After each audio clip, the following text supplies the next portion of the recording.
will be joining a former member of the National Assembly, served in the 9th Senate, to help us analyze some of this. Let's see if he's with us now. Senator Tolu Odebi represented Ogun West Senatorial District in the 9th Senate. Senator, great to have you. Good morning. Thank you for joining us.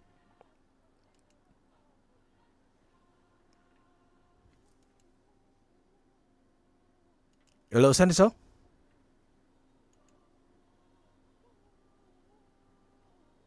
Oh, okay. We'll try and reconnect with them. I mean, the budget padding controversy has been in Nigeria for a long time. Back in the Olusegun Obasanjo administration, there was a time that refused to sign the budget passed by the National Assembly, claiming to have been padded with about 2 billion naira added to the National Assembly budget line at that time. The president also identified at that time 15 other areas which he said had not emanated from the MDAs and had simply been inserted into the budget and therefore refused to sign the budget. Now, late President Ijaodola also experienced the same problem, making him refuse to sign the 2008 budget due to excessive padding. Okay, is he with us now? Yes, good morning. Yes, morning, Senator. Great to have you. Thank you for joining us on the podium today. Very well, thank you. It's a privilege to have you. So let me begin with, as I said earlier, the budget padding allegation. I saw played out on the floor of the Red Chambers on Tuesday and Wednesday.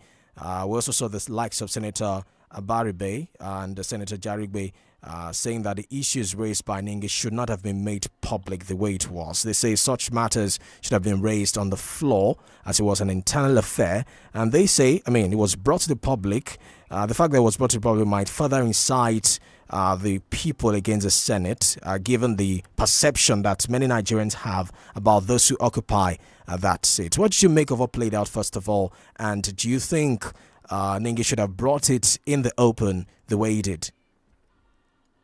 Well, let me once again thank you for having me. And let me also use this medium to express my condolences to the people of Oyo State, Ibadan in particular, for the demise of the royal father who just passed away yesterday. Thank you.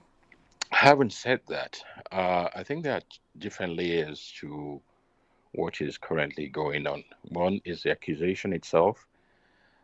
Two is the motive that has been brought up. Three is the process or the procedure in which how it was brought up. And four is the budget itself, the budgeting system itself. And these are the four things and four areas in which I see. One, are you there? Yes, I'm with you. I'm with you, Senator. I'm with you. One yes. is the accusation itself. Senator Ningi had brought up some charges that there were additions or inclusions or padding, if you want to call it that, because there's a bit of difference whether you're talking inclusion or you're talking of padding that had been brought up into the budget. And I think what he had done, even though there's nothing wrong in him identifying issues that was within the budget, was to go through the proper channel, which is first of all to lay it out on the floor of the Senate to the President of the Senate that these are his findings, and for the Senate President either now to forward such findings, either it came in through a motion, and now to forward it to the appropriate committees for them to do a thorough investigation, and then report back to the Senate on their findings and recommendation.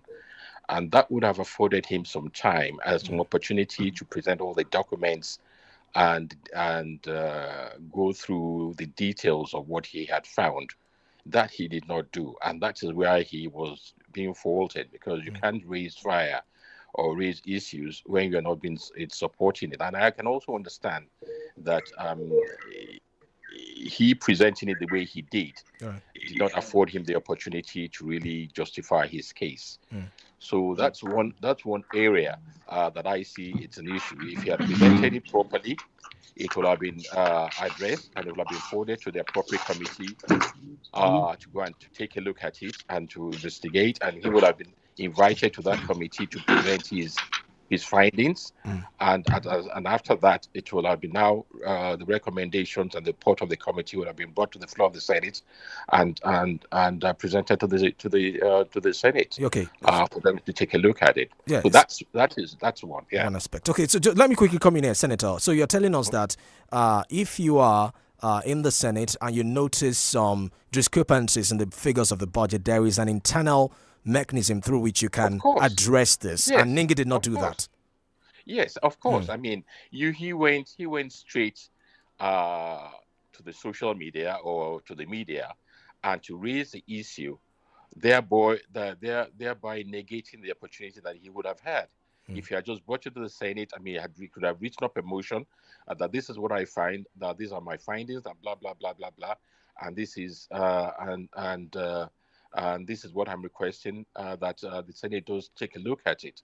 And the Senate will have taken it and they will have referred it to the appropriate committee for thorough. I mean, take a look at when Senator Arbo had an issue with a girl and which he allegedly slapped. It was brought before the Senate, and the Senate forwarded it to the Ethics and Privileges Committee for them to do a thorough investigation and see what happened.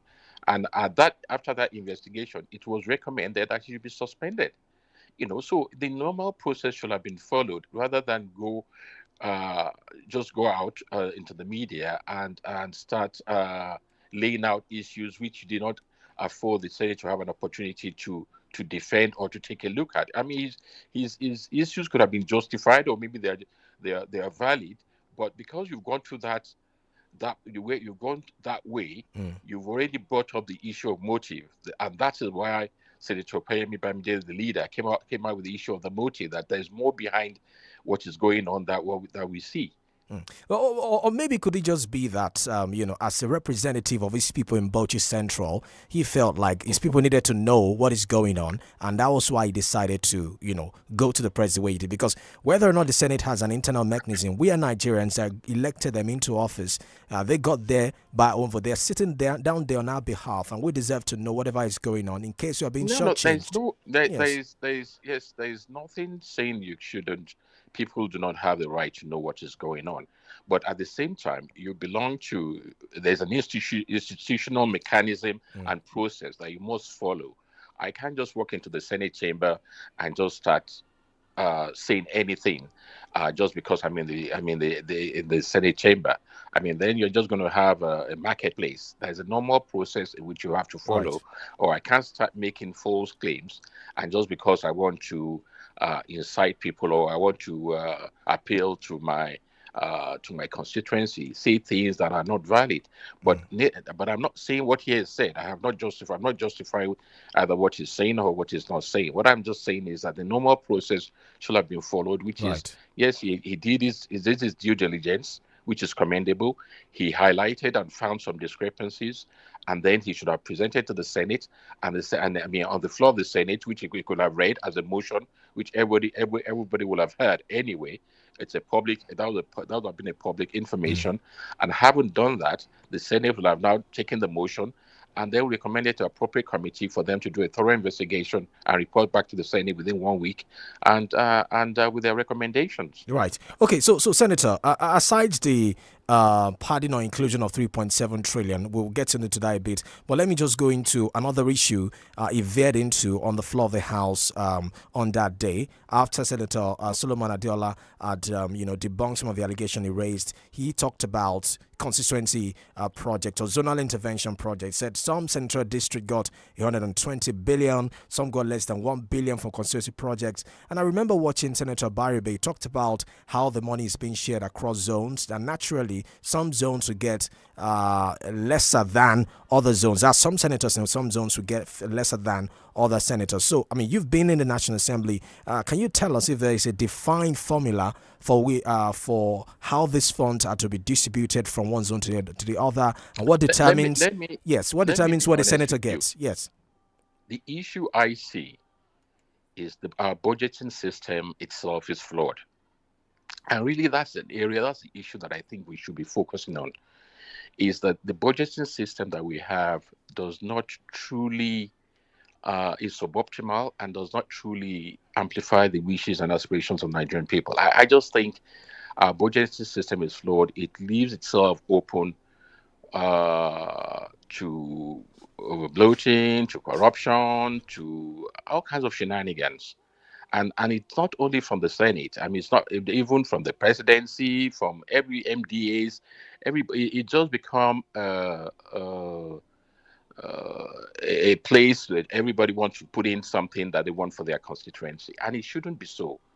I mean, it should be based on a planned economic development program of the government. What is their planned economic development program?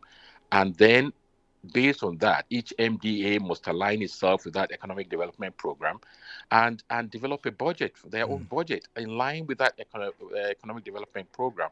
But what happens now is that every MDA is in their own silos. Everybody comes up with their own laundry list of what they want. And once they've done that, it goes to the presidency, and I'm sure presidency will have their own laundry list of what they want added. Obviously, it comes to the Senate. I mean, we are representatives of the people. Everybody will have their own list of things that they want for their. Everybody is fighting for their what they want on the list to be included, and then that leaves it open to man oh man. You have to go and lobby. Schmooze. Yeah, schmooze with whoever in charge. Please, I need it for my area. So it's not like there's a defined formula. Then it's not like there's a defined formula that the Southwest Zone gets this. Yes. That's what I'm saying. That's why I'm saying the budgeting process itself is flawed. It just leaves itself open to all kinds of additions and stuff. And I think there must be a ban, really and truly.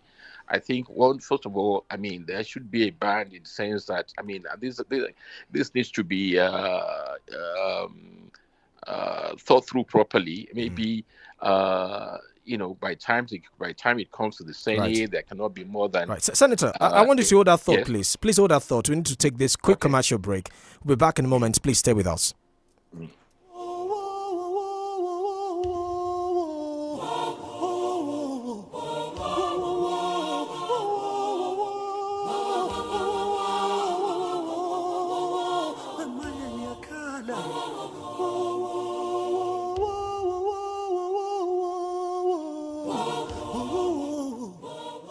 You're listening to 32 FM 94.9. bá a ṣe láwọn akọ́ṣẹ́mọṣẹ́ dókítà tíṣẹ́yé bẹ́ẹ̀ náà la láwọn àwòrán àṣà mẹkáníìkì GMF Auto Services Limited. bóyá ẹ̀ tí ìdébẹ̀ wò ní ọ̀jẹ̀ mọ̀ pọ́nmọ́nàmọ́pa àwọn erin lákàtàbù oníṣẹ́ ni ó diagnose mọ́tò yín kẹ́sẹ́ bí wọ́n ti máa fẹnu fapò sórí carburetor wait and get ni kò ní lọ kábọ̀ tí machine bá ti ń discover problem láàmú fix ẹ̀ lọ́wọ́ kan torí gbogbo original spare part ń bẹ́ẹ̀ lẹ̀ bíbá àwọn aláràlù àtàwọn aláràtúntà gan tó wá ń kó lọ́pọ̀ yanturu ṣẹ́rí pé gbogbo ń tẹ́ fẹ́ lójú kan ló wà. Yes, so our services, the consultancy, diagnosis, key programming, transmission repair, maintenance, spare part sales, plus plenty odonge things. GMF Auto Services Limited. Day for number 3, Oni Lane, beside White House Hotel, behind Bros High School, Labawo, Ogunpa, Ibadan. ẹ kọ́ pé wọ́n lórí aago náà kẹ́ ẹ mọ bó ṣe wà sí 08066348917 08066348917 tó o bá fẹ́ kẹ́mi ọkọ̀ rí ogun GMF ni ó yàn láàyò. kò bá jẹ́ 24 29 tàbí 32 ṣáà ti fẹ̀yìn ẹ̀ pẹ̀lú wa lórí gbogbo ìkànnì ìbánidọ́rẹ̀ẹ́ kàn tẹ 32FM 949 ẹ̀yẹ̀ fẹ̀yìn ẹ̀.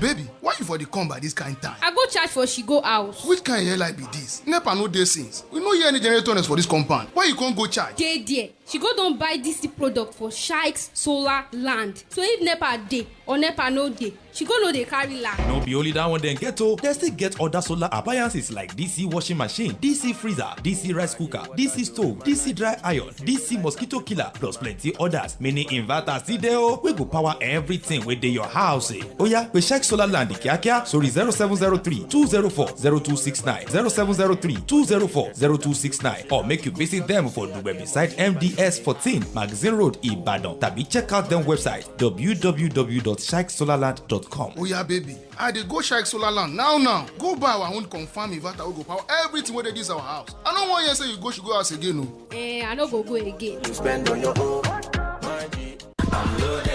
Wow, Tommy, tó sọ pé fẹ́ wá gbòde mọ́ lóde lọ́wọ́. Ṣé wọ́n ni ìyàwó ni? Táyọ̀, kí ló tí ì rí? Eléyìí kéré nínú àwọn aṣọ alárànbarà tí mo ti fi ọwọ́ ara mi rán. Irọ́ ni o. Pé ìwọ ló rán gbogbo àwọn aṣọ tó ń wọ̀ yìí. Níbo ló ti kọ́ ṣe aṣọ ríran? Táyọ̀, má sọ fún mi pé o tí ì gbọ́ nípa Riaz Fashion Academy. Àkọ́kọ́ ilé-iṣẹ́ aránṣọ tó ní àwọn ètò ẹ̀kọ́ tó tayọ nínú aṣọ ríran fún ìwọ tó tiẹ̀ ní ìmọ̀ rárá nípa aṣọ ríran. Riaz Fashion Academy á kọ́ ẹ bí a ṣe ń di akọ́ṣẹ́mọṣẹ́ aránṣọ. Onísùúrù èèyàn sì ni gbogbo àwọn olùkọ́ wọn pátá pẹ̀lú irinṣẹ́ ìgbàlódé ni wọ́n á fi kọ́ ẹ bí a ṣe ń di fashion designer. Ṣé kí n já ẹ sí? Kódà mo tún gba ètò ẹ̀kọ́ jára lórí bí a ṣe ń di olókoòwò aránṣọ tó dúró re. Ṣé lóòótọ́? Wo ọ̀rẹ́, èmi náà bẹ́ẹ̀ débẹ̀ o. Tara ṣàṣà lọ́rẹ̀ẹ́ forúkọsílẹ̀ fún onírúurú ẹ̀kọ́ nípa aṣọ ríran ní ojú òpó ayélujára ti www.riazfashionacademy.com tàbí kó lọ tààrà sí ilé-iṣẹ́ wọn ní Fortune Plaza, Òpópónà Àlàó Akálà Expressway, Olúyọ̀lé Extension, Ìbàdàn. Nọ́mbà wọn ni 07016249356 tàbí 08118244965. Wá pẹ̀lú àlá rẹ̀ kó sì di mímúṣẹ.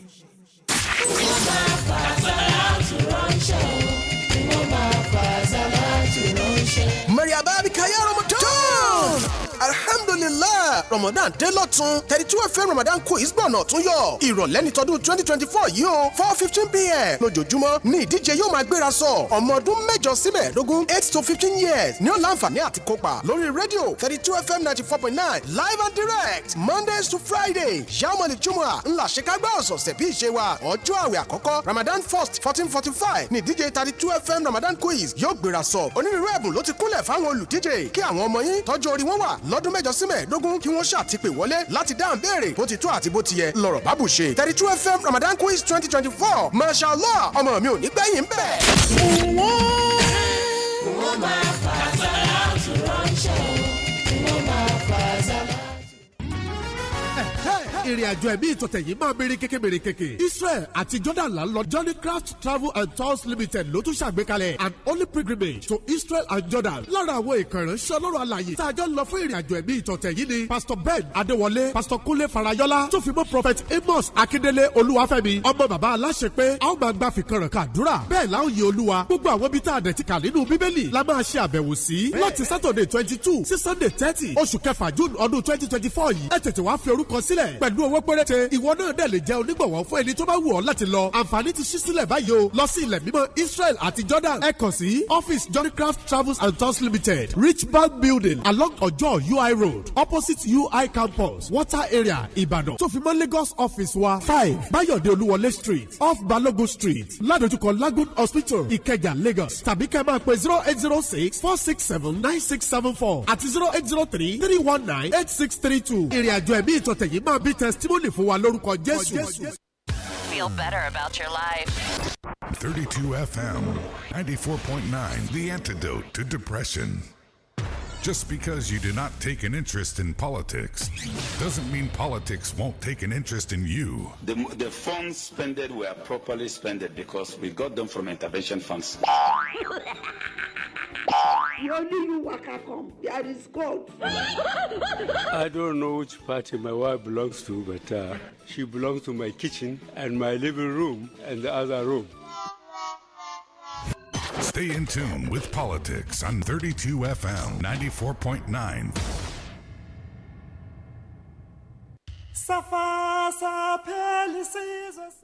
Welcome back. The podium on 32 FM 94.9, your laughter station. Remember, we're streaming live on 32 FM 949 Faye and 32 FM 949 Ibadan. You can drop your comments there. You can also watch us live on Facebook, the same handle. You can watch us live on YouTube as well on the same handle. We still have Senator Tolu Debi, a senator in the 9th Assembly, represented Ogun West Central District.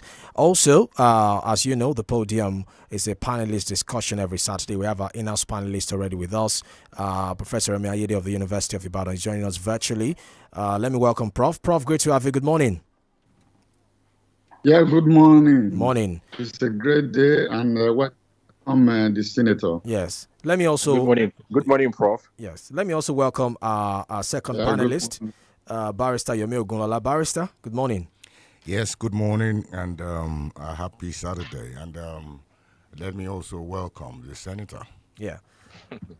Good afternoon. Good morning, Barrister. Yes. Okay, so don't worry, Senator, you're not on the hot seat, so it's okay. Don't worry. So let me just finish off the question I asked before we went to that break, and then I passed the baton to one of my panelists. I was asking you. You said that there are flaws in our budgeting process, but I just want to know, because I know the 10th Assembly, the way it's operating is different from probably how the 9th Assembly operates based on in-house rules and everything. But Senator Barrow is a ranking senator, and he explained in one of his interviews that they do it zonally, that each zone will get 10 billion, the Northwest, Southwest, like that. So because the Northwest has 7 senators, 7 lawmakers or thereabouts, it's natural that they will get less than other regions are getting. So was it like that during your own time? I just want to know if there's a formula. Yes. Let me help you out here, because we are talking of two different things now.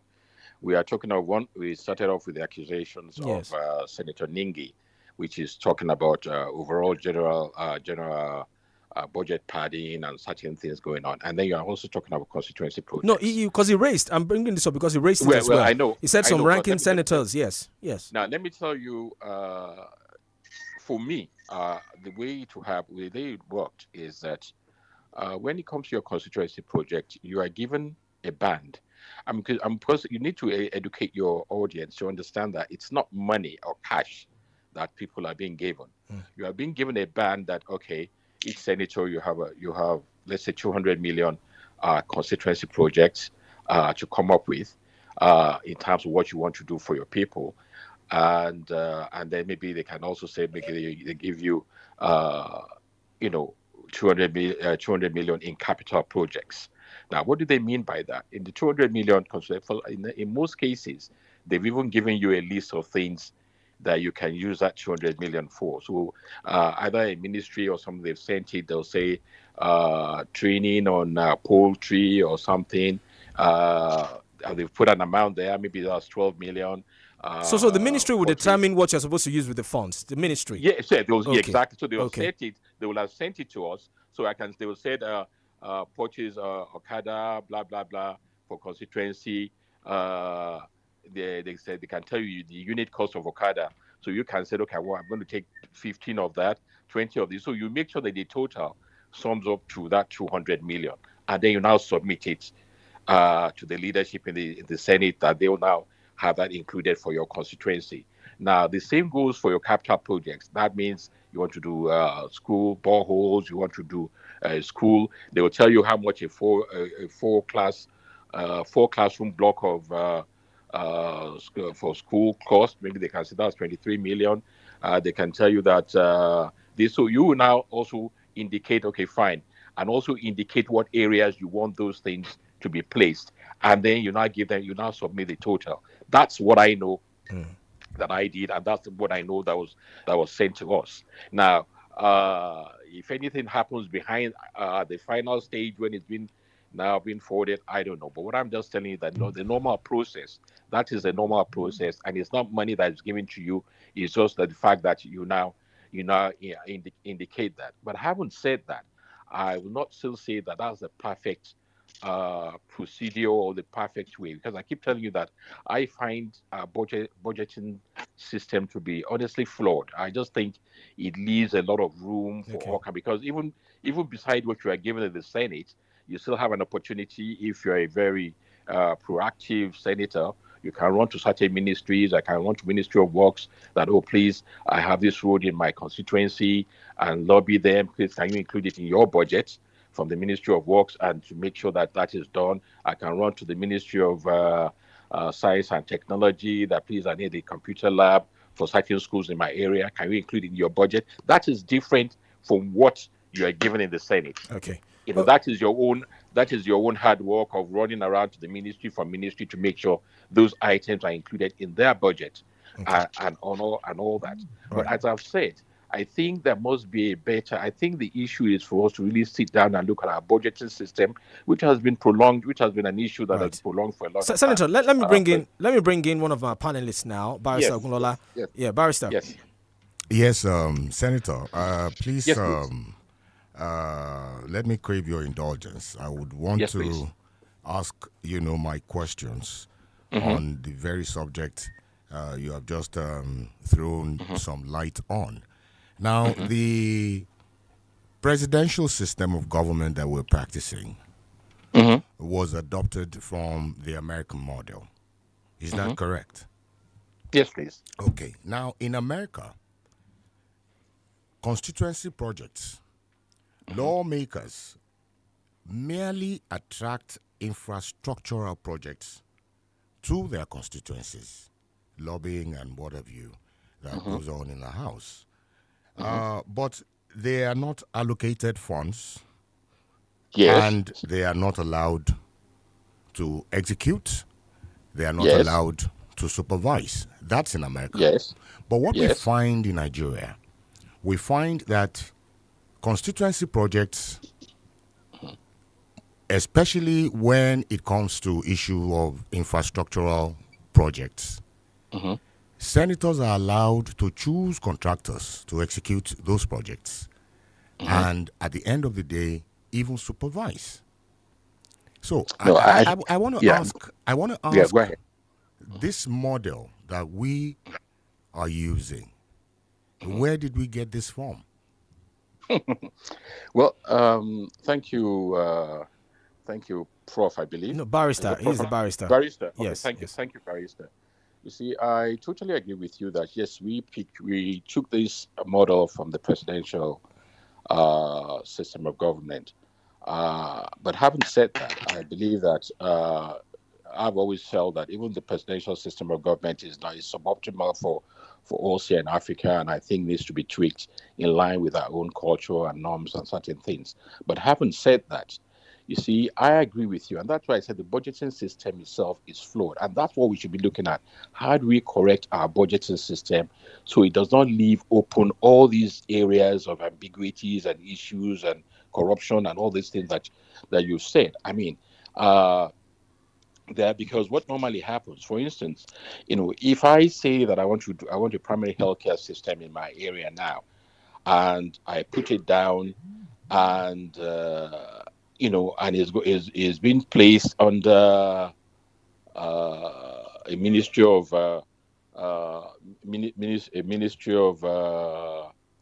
rural development or something like that. Now that ministry does not have. That ministry does not have what it takes to properly oversee the development of that primary health center. I mean, it should definitely goes to the Ministry of Health and all that. But having said what you just said, I totally agree with you that definitely a proper procedure should be put in place.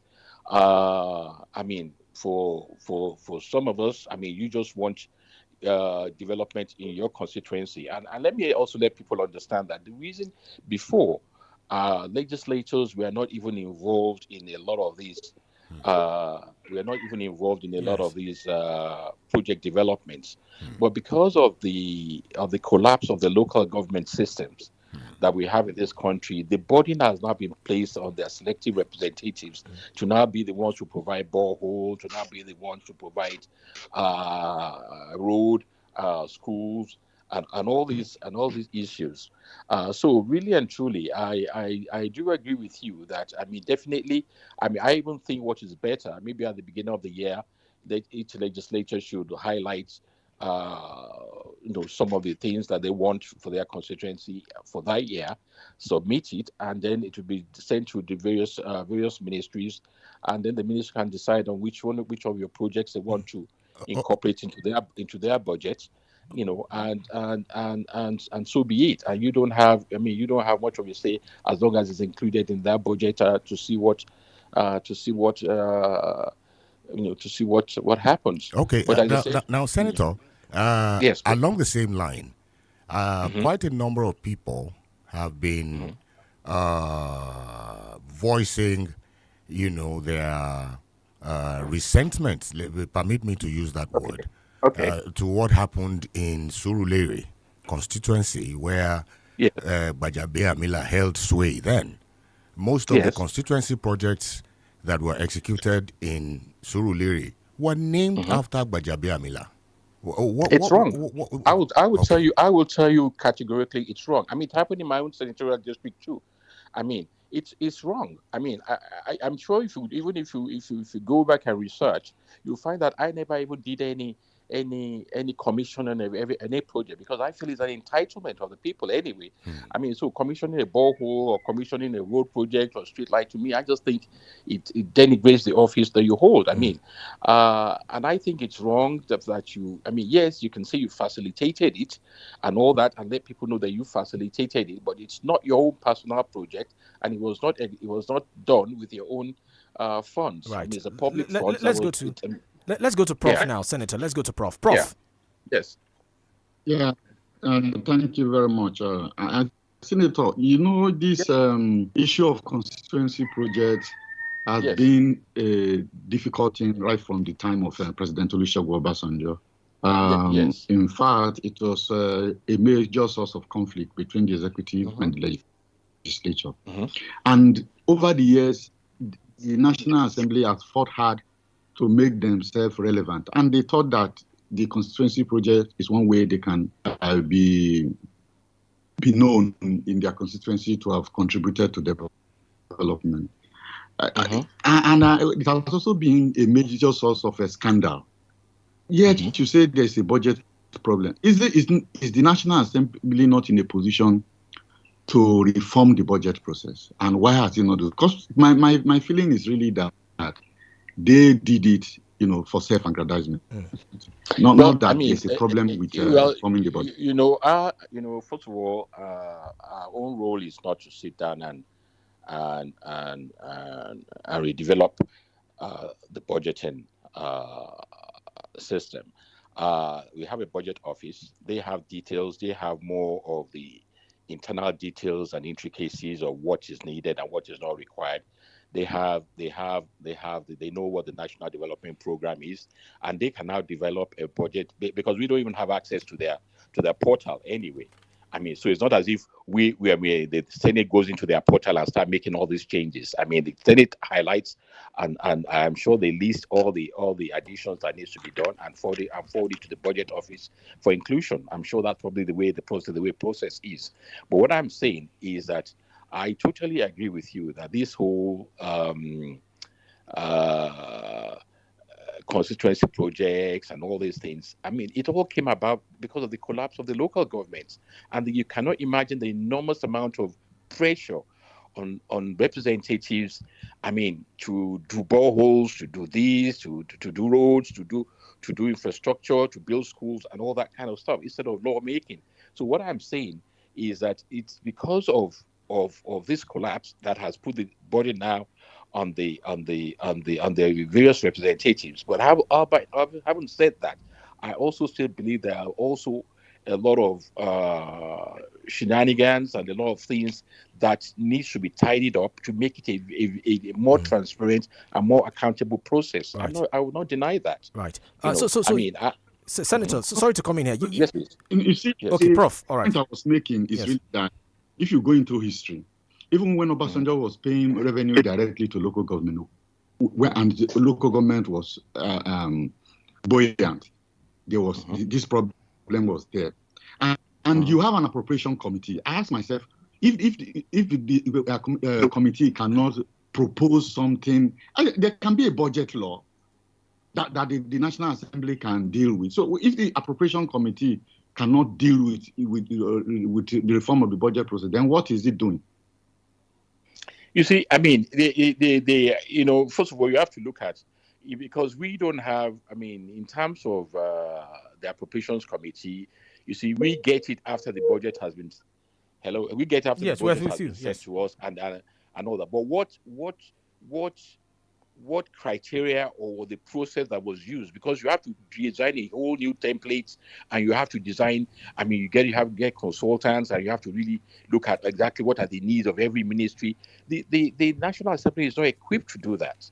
I mean, they're not equipped. I mean, you have a budget office, it has the executive, they have to come up with it. They cannot send it to us to review. And I mean, because after having done that, it has to also go to all the MDAs, because the meeting has to be called for them to understand what the new process is going to be, what the new procedures are going to be. I mean, I feel for the appropriations chairman. I would like to, because it gets to a stage where the pressure on the appropriation chairman, especially during budgeting process, is enormous. Sometimes they'll run into hotels and lock themselves up because everybody will be calling them. Everybody wants this in their constituency. I mean, not only from National Assembly, presidency is calling, judiciary is calling. I mean, everybody is calling. I mean, outside forces, royal fathers are calling. Everybody wants something in their constituencies. And how do you work on that in those circumstances? How do you work in that situation? So the system itself should not be left. I even think what I'm just thinking now is that I don't know whether it's in place or whether maybe there must be a ban that the National Assembly plus or minus plus or minus maybe 0.05% or something cannot reduce the budget more than 0.05%, nor add more than 0.05%, and anything beyond that must be returned back to the presidency for them to resubmit or to review. Sandra, speaking along that line, because you said that, maybe we should have that amendment. Do you think that over time, from what we've seen, the National Assembly has abused its powers to add or deduct anything it wants from the budget based on its own interest? No, I won't say they've abused their powers. They are within their legal rights. Yes. I mean, for them to look at what is being submitted. Because the party could have come from presidency. It can come from anywhere. Even ministries are party. So it's for them to take a look at it line by line. But don't also forget that when this budget was passed last year, it was you had a new administration that brought the budget almost like 2 days to the end of the year. And the budget needed to be signed by the 31st of December. So, how much... as much as you try to do due diligence and every line item to try and take a look at everything. So what in essence, what you have is that you're not going to take a look at it, and then whenever you feel that there are excessive charges, you reduce it, and then what you now do is that or you feel that there's a need to add certain things, and maybe they decided that Oluyole Road, it's been listed for 10 billion. And while Mokala Road is not being given anything, you can say, okay, I'm reducing Oluyole to 5 million and I'm giving 5 million to Mokala Road. So the Senate can, they're in the position to adjust and amend and things like that. Right. But now what are the limits? That's what I'm now saying. Okay. We need to have a band. Okay. So that if anything beyond that band, the whole thing has to be returned to the president. Look, we find over 30% of things that we need to that the budget needs to be reduced by because we find a lot of infractions, or we feel or we are going to add about another 20% on this budget or 10% on this budget because we feel there are certain things that was not in the budget, and if it exceeds the band, then maybe it needs to return to the presidency for a total review. Okay, Senator, I have two questions for you before I go to Barrister. The first one is, I think you mentioned it earlier that some senators also will go around, try to lobby and say, okay, my constituency, I need this. So the first question is it typical for one senator to get more than, not the cash now, or let me say one central district to get more than the other central district as Nengi is claiming? That's the first one. Yes. The second question for me is that you said the reason why we have constituency projects is because of the failure of local government administration. But some would say that the lawmakers too have taken advantage of the situation, have not really enlightened their constituency about what their role is. When you talk to a lawmaker, a former lawmaker, what they tell you is, last year I distributed exercise book, last year I built a borehole. So do you think that there's a disconnect in terms of understanding the actual role of the legislature and the legislators also taking advantage of it? Those two questions. Let me be very honest with you. I happen to be a second-generation senator. My late father too was a senator. Okay. So I have seen exactly how these things do work. But having said that, you see, the truth of the matter is there's a total disconnect and expectations from both the followers, and the led. And the truth of the matter is, if you tell them you are just a lawmaker, nobody just wants to, nobody cares about that. They won't vote for you. Of course. That's right. To make laws. There are times when I get frustrated. I don't understand. Where do you expect me to find all this money? Where do you expect me to do all these things you're expecting? And you spend your time because you know your constituency, they are waiting. They want to see what you want to do on ground. So you are busy running around. You go to Ministry of Works. Everybody's telling you this road is bad, even though the road has been there for it's a federal road. It's not. It's been there for the last 20 years. The bad condition. You have to be running around. Okay, please make sure you have me in your budget. One school does not. So you are doing a lot of that. And yes, it's possible that somebody may have more than the other. That's That's totally possible. I mean, but also, I'm also aware that also, if you also have relationships with appropriations, chairman, or this and that, and all that, they can also put in things for you. I mean, beyond your. So there are privileges that you get to enjoy. And that's why I said it shouldn't be left open to such whims and caprices of an individual or a situation of that nature. I mean, it's not the fault of that person. It's not that the system itself, that's what it leads itself to. And that's where there must be safeguards to make sure that you don't put that much pressure on the appropriations chairman and all that. I mean, if I'm an appropriations chairman and the Senate president say, look, I need this in my constituency and all that, I mean, you're going to be under a lot of pressure. Come on. I mean, you were like, okay, what do you want me to do? I mean, please, you need $1 billion for me for a school or for this in my districts. You're going to be under pressure not to want to do that. Right. But if there are safeguards, there are laws, and that's what we should start looking at now. If there are laws and there are safeguards that limits the extent in which to say even the appropriations chairman can do anything, and all that, then if it takes the pressure away from him and also limits the exposure of the National Assembly, because everybody is looking at the National Assembly, not realizing that. I mean, even the budget itself. I mean, I've always said our budgeting system is flawed. That even within the budget itself, there's a lot of wastages, a lot of over bloated projects, a lot of corruption. I mean, that can be expended.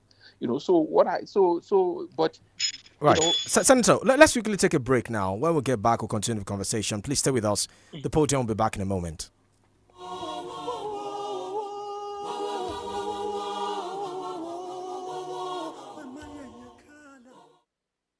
Stay tuned to 32 FM 94.9. Ojúlọ́ba ara aba capsule ìmọ́lẹ̀ ló dá òkùnkùn ò dá ọlọ́run má sọ wá sókùnkùn ayé àmì o. Ojúlọ́ba ara aba capsule ilé iṣẹ́ 𝐔𝐈𝐒 ló gbé jáde. Ìmọ́lẹ̀ dé òkùnkùn parada. Ojúlọ́ba ara aba capsule. Ojú ni ìmọ́lẹ̀ ara. Èdùmàrè má gbòde ọ̀sán lọ́wọ́ wa. Àkànṣe gbòógì tá a fi mọ̀ ìjìnlẹ̀ ṣe fún ìtọ́jú ìmọ́lẹ̀ tí ò mọ́lẹ̀ kedere. Tàbí tó ń wò báyìí. Ojúlọ́ba ara aba capsule. Egbògi oníkóró ni NAFDAC ìlú ló ń tẹ̀ gbà. Authentic Clear Vision ló ṣe é. Ó wà ní chemist àti pharmacy stores lágbègbè rẹ̀. Ẹ tún lè ríra lọ́fíìsì Authentic Clear Vision. Tó wà business complex. Lẹ́gbẹ̀ẹ́ Amidu Ajibade shopping complex Gate Ìbàdàn. Àǹfààní ńlá wà fún alágbàtà tó ń kó ní pálípálí. Ẹ pè 081-4254-3127. 081-4254-3127. Ojúlọ́ba ara aba capsule. Tí o bá sí àyípadà bó o ṣe fẹ́, tètè lọ rí dókítà rẹ o. Ojúlọ́ba ara aba capsule. Authentic Clear Vision ló gbé jáde. Ẹ̀yin fans mi. It's okay. Ẹ lọ sórí gbogbo ìkànnì ìbánidọ́rẹ̀ẹ́ ní 32 FM 949 fẹ̀yìn ẹ̀ àsáàpù. It's okay.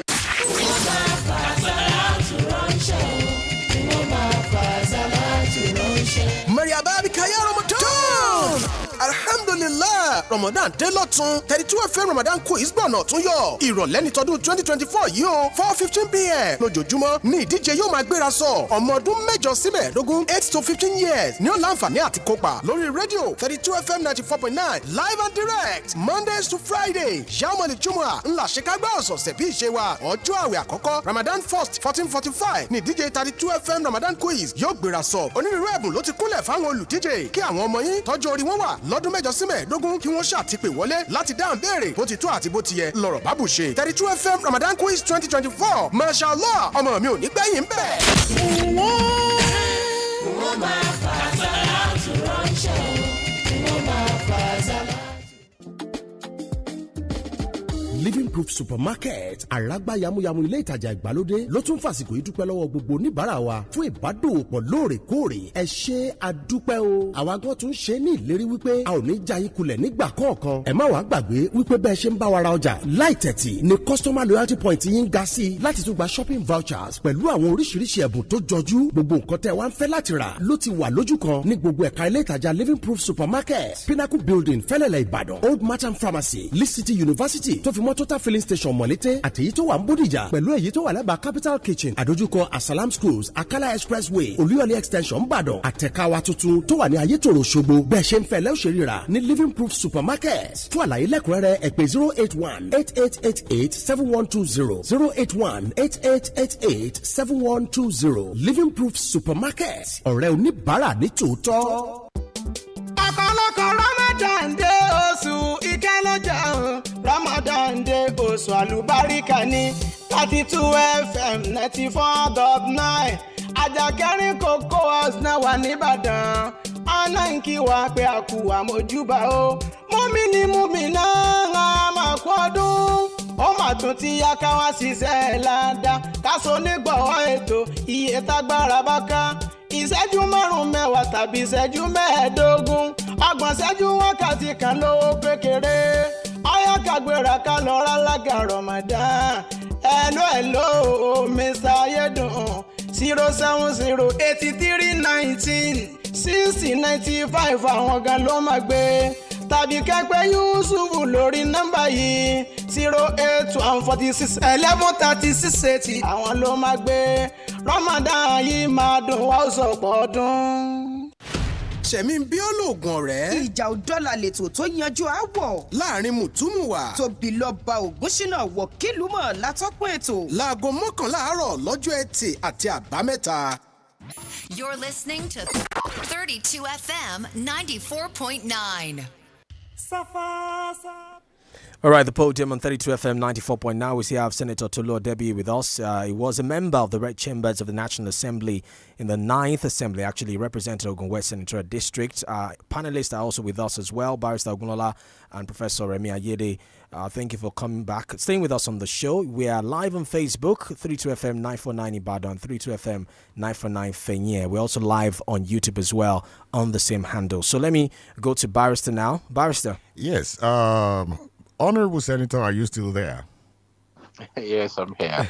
Okay. Now, I want to take you to another knotty issue with the legislature, and this has to do with the interference of the executive in the affairs of the legislature.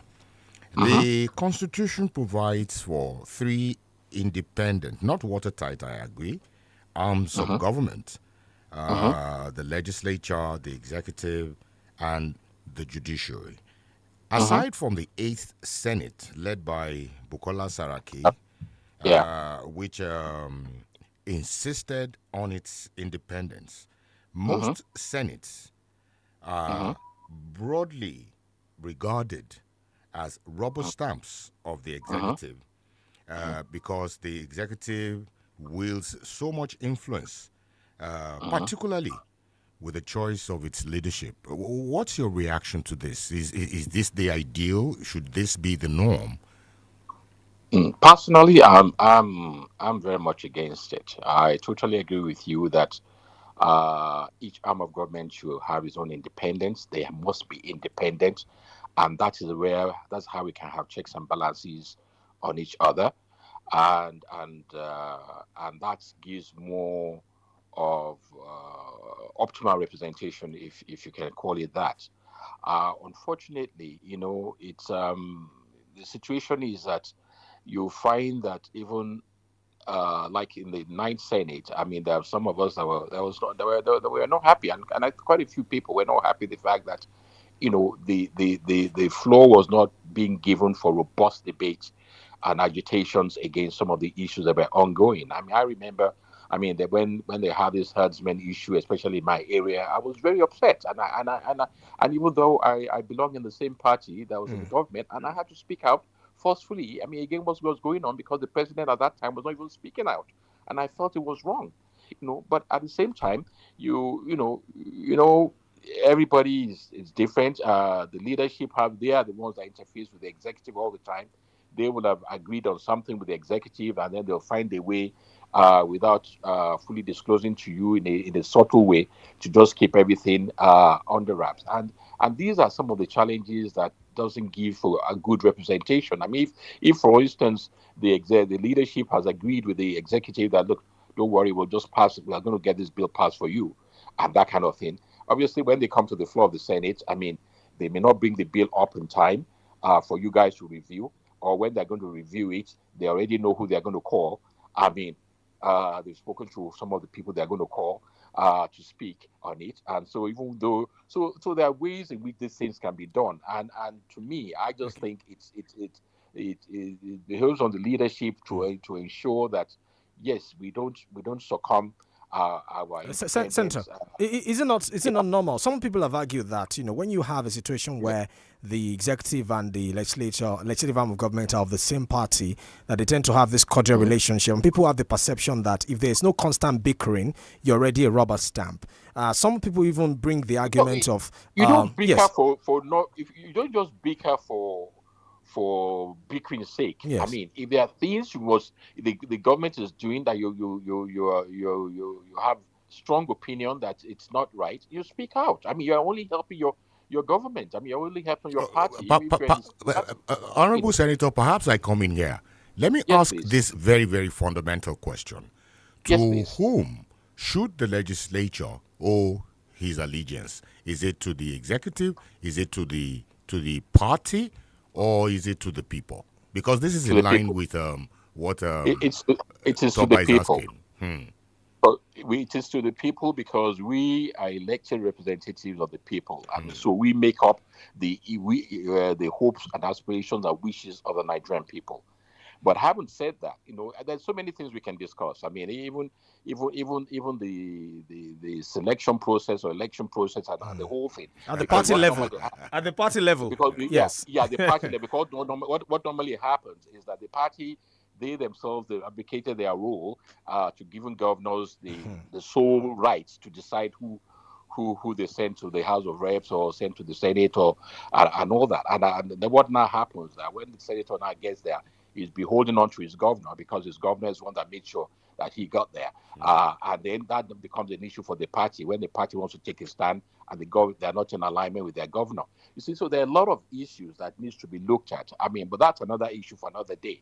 But the issue that you are talking about is that definitely, and I think as more people realize that look, it is our constituency, the people that we are representing, and the people of this country, that they are our main focus, and they are the people that we represent. And whatever the case, and their yearnings should be. I mean, for instance, whatever it would be. I mean, if the views of the Senate is totally different from the views of the populace, then there's a disconnect somewhere. I mean, if the people are saying no, we don't want this, or we are this type, and you are saying no, everything's fine, then obviously there's a disconnect somewhere. But at the same time, obviously, we also have to have a balance. To also, I mean, because we're in a leadership position to make sure that we understand what the government is trying to do. We're trying to know they're trying to make changes, and changes comes with a little bit of hardship, and people just have to understand. We have to educate our people and let them understand that it's a matter of time and all that stuff. So I totally get that, but I think definitely. I mean, the people are their primary responsibility, the people that we represent. Albeit, having said that, we have to also understand, yes, we have a party that we represent and all that stuff, but not at the expense of our people, the people that we represent. Okay. Let me go back to the Ningi issue, the way he was suspended, because it's not the first time that an allegation has been raised by a lawmaker in the National Assembly. Before I go to Prof now, at the moment, Jibrin was suspended back in 2016, thereabout. We've also seen other cases, although it's not related to budget part, in other cases of lawmakers being suspended and the court ruling that, there are different processes through which a lawmaker can be removed from the National Assembly. So what do you make of how Ningi's issue was handled, his eventual suspension? Yes, his eventual suspension. I talked about the process, and I said that I thought it was not well handled. I thought it diminished his status the way he was just suspended. I think it should have been forwarded to the Committee on Ethics and Privileges Committee to investigate and what exactly happened and give him the opportunity to defend himself. And after doing that, the committee will now come up with a report and their recommendation to the Senate and for the Senate to take action. I mean, But right there in the glare of the public, and everybody said, okay, fine, and just put it to a vote and all that. And he didn't give him a proper channel to defend himself and also come up with the documentation or whatever he said he did, and to explain himself why he went before the social media before he even had an opportunity to discuss with the Senate on his findings. So I think the process itself was flawed, but I mean, he obviously erred in the way he went about it, but at the same time, the way Senate took action, obviously, I think should have been forwarded to the Ethics and Privileges Committee for them to review and come up with a recommendation for the Senate, because that Ethics and Privileges Committee consists of people from different, senators from different areas, and everybody collectively will sit down, will listen to him, will ask him, why did you do this? Why did you not follow this procedure? Okay, you went to before the public now, you have not presented with the facts, with the documentation, where your documentation, and look at it and let him just, and then if they feel it's not sufficient, it's not satisfactory, what he has said is not sufficient, then they'll make that recommendation to the Senate and will be put to a vote. Right. Okay, so, Barrister, quickly, before we go to Prof. Yes. Senator, if a senator is suspended, does it not translate to an entire constituency being suspended? Somehow that the entire constituency is not represented in the governance, within the period of the suspension. Should that be the case? Well, I'll be honest with you, that's the risk that you take as a senator. And that comes with us. That is where you have to hold your position with a sense of responsibility, to understand that you represent a constituency and that you cannot just be flippant, and you cannot just say things that can bring disrepute to the institution or to even to the people that you represent. So you can't just say, okay, because I represent my constituency and that I can just go to the Senate and just say anything and act. And even in America that you just talked about, there were some senators that were expelled, or that they were because of the way they acted on the floor. On the floor of the Senate. It's an institution. It can't just it must be guided by laws and regulations and bylaws and all that stuff. So you can't. And you as a senator must be seen. And that's why you're called distinguished or whatnot. You must be seen to represent yourself in accordance with those laid down rules, right. But at the same time, also while defending your constituency. And if you've done anything, against, that totally violated that, and is egregious, then, well, if they take an action, there's nothing, I guess the recourse for them is for the constituency to go to court and see if that can be justified. Okay, but it's a law. Let me go to Prof now. Prof. Hello, Prof. Yeah, thank you. Yes. I think that an important point has been made on status of Ningi as a ranking senator and why due process should be followed. Now, I'm talking about ranking senators and the classes in the National Assembly. We have a class that is being represented right now in the presidency of the Senate, the class of former governors. What's their, because some people describe them as converting the Senate into a retirement home.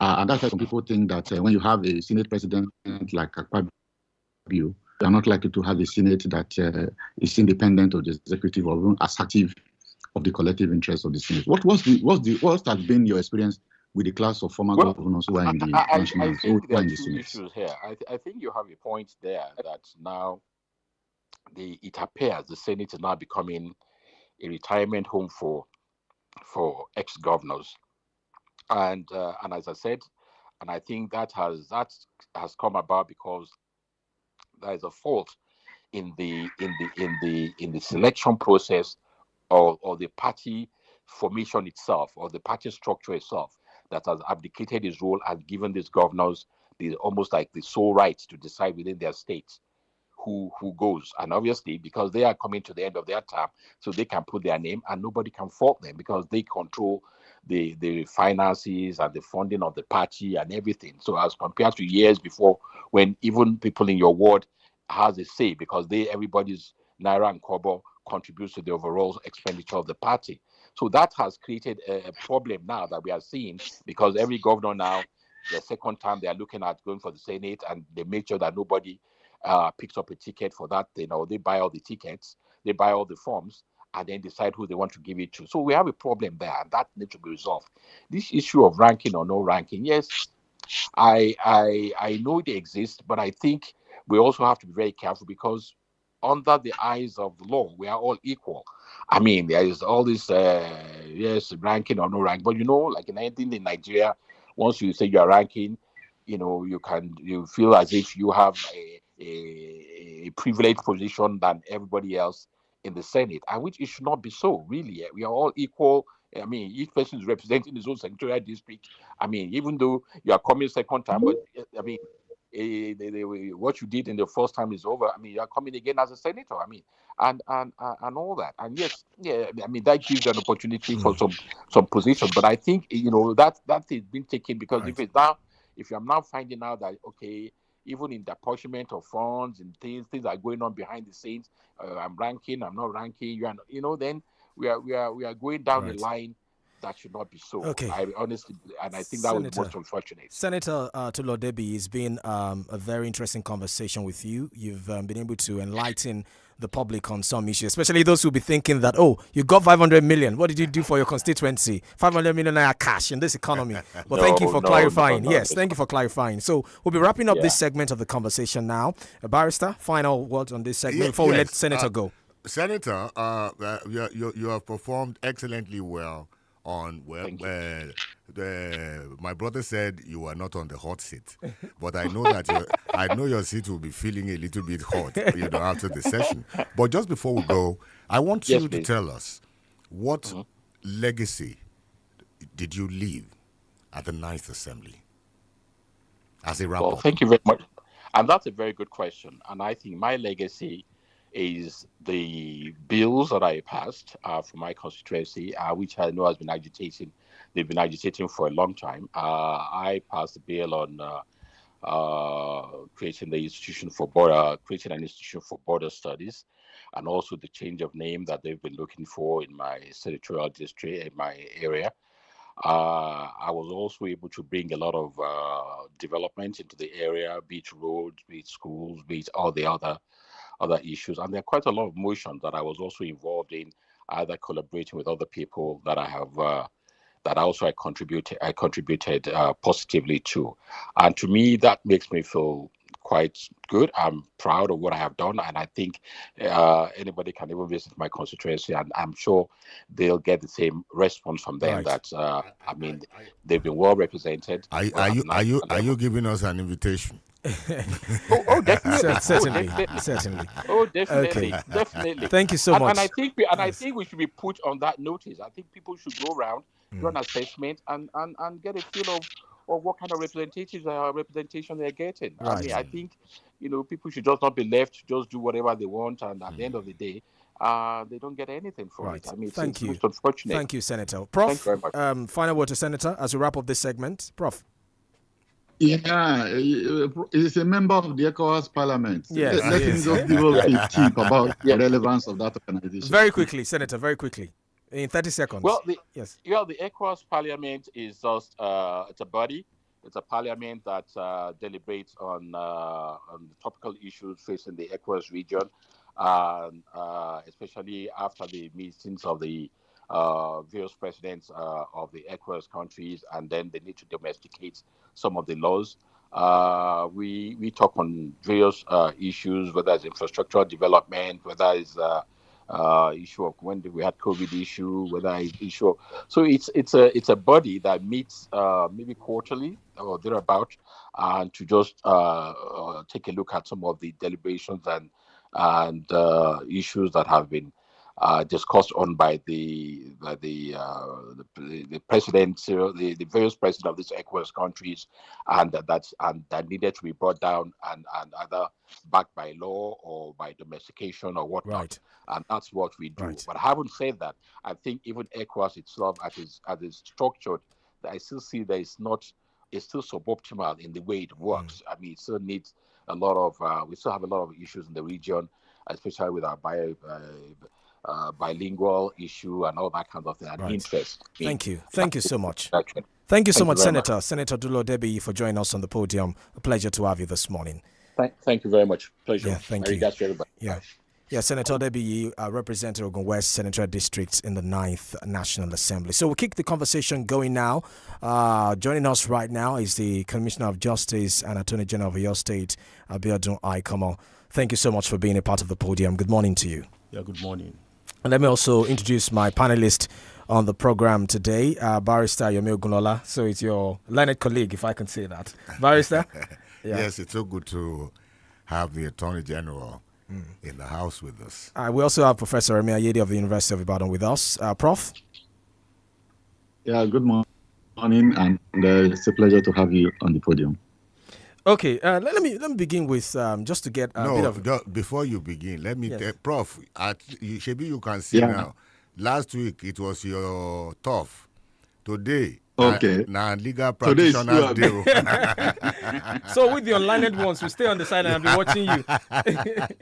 Okay, so let me just begin with...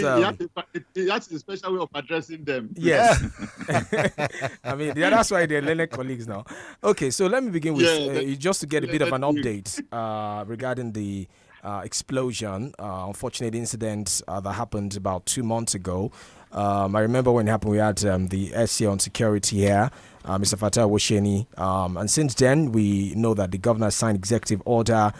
There's been an arraignment of 3 suspects involved. And then there's been reports, there were reports that some victims said they were being abandoned, although the state government came out to give a picture of how much had been expended to cater to the welfare of those who are affected by this. So just give an update, the integrity test, how victims are being taken care of, what is happening in the area now, are people rebuilding now? Just give us an update. Well, thank you for having me here this morning. First and foremost, I should say that emergencies happen from time to time.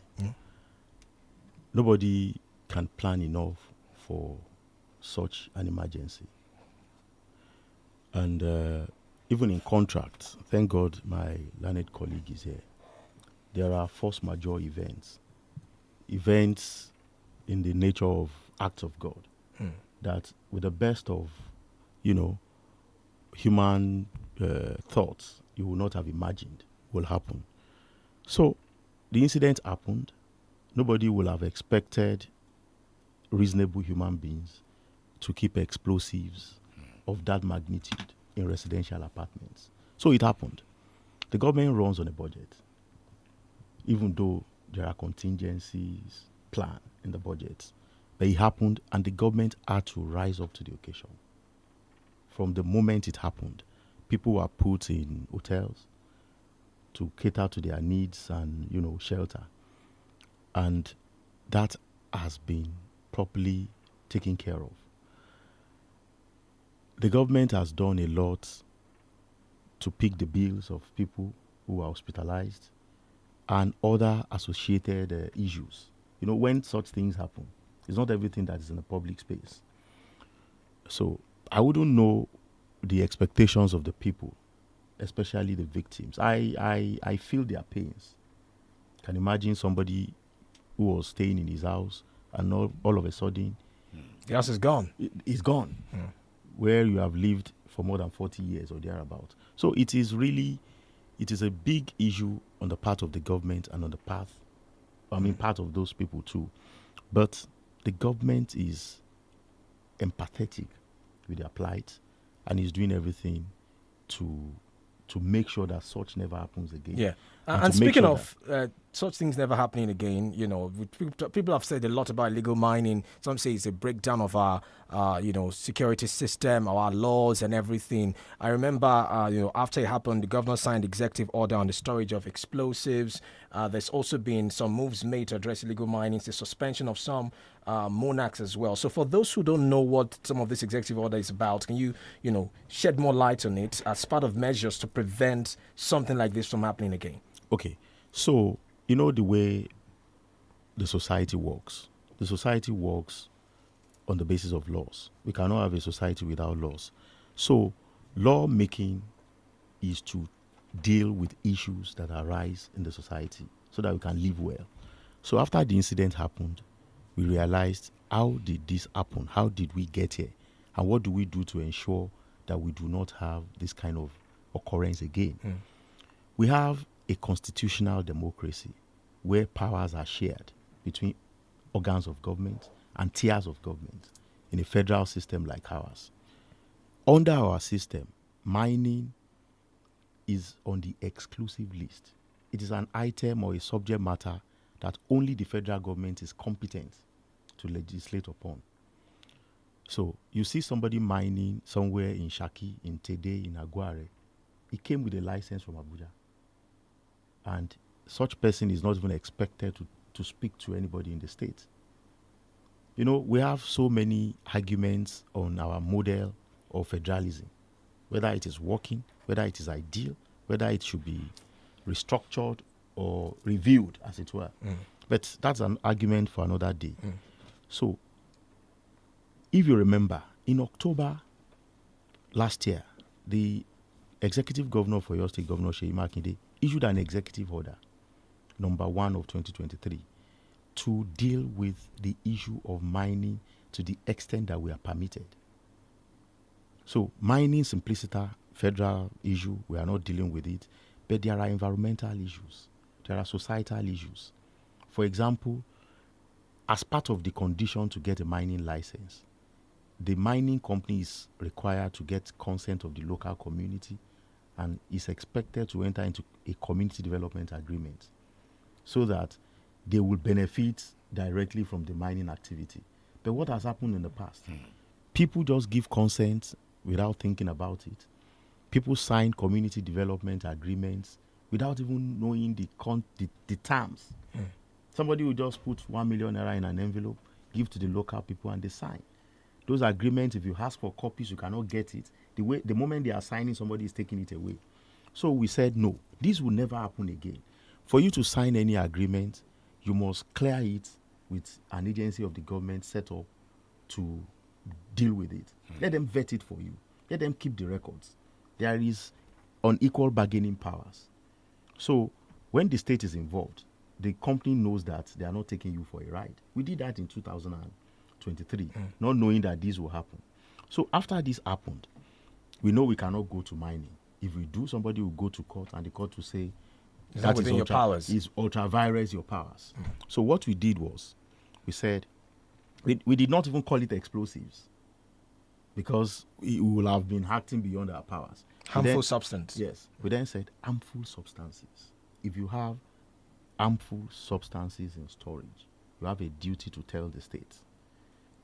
And we made the definition so broad that it covers explosives and anything that can harm people like what we have experienced. So if you have such, you have a duty, it's on you to tell the state. So that people will not say we don't have money. We even told them, the executive order provides that the state will bear the cost immediately, even though you will reimburse the state. To store it for you. To store it for you. To take it to appropriate places where they have magazines where they can store. Notwithstanding the license that you have, because you get license from Ministry of Mines, you get license from end user certificate from Office of the NSA. But because all these things are not hanging in the sky, it is here. So that is the provision that we made to put the duty on people. And we said, with a timeline, if after this day anything happens as a result of what you are storing, you can be sure that the law will take its course. Right. And consequently, we got information from even hawks. People just felt it appears because everybody is now careful. So it has yielded results. It did. Okay, let me bring in Prof now. Prof? Hello, Prof. Oh, it appears Prof is not with us. Prof, no, I'm here. I'm here. Prof, go ahead. I'm here. Yes. I'm here. Yeah. Thank you very much for that clarification. I agree that mining is under the exclusive list, but it is a state that has authority over land, and you cannot mine in the air. I think that the states can do a lot, judging from its control of access to land, in setting the basic conditions for those kinds of agreements. And what they should have done is to look very carefully by bringing experts together to look at the ramification of all of these things, so that we can better position the state and the communities to prevent this kind of exploitation or even the kind of negligence that led to that incident. What do you think that the state can still do, and the state is doing to improve the conditions? Well, under the Land Use Act, land belongs to the states. But where mining is involved, it is the federal that takes charge. That is why we have dealt with the associated issues. So if you want to do planning within the mining cadastre given to you, you come to us. The road leading to all these communities, the state is using a lot of money to fix them. And when you travel on those roads, you see trailers plying the roads, spoiling the road. So we are dealing with the associated issues to get results. You know the way the law works. If you go against it frontally, somebody will go to court and it will be set aside.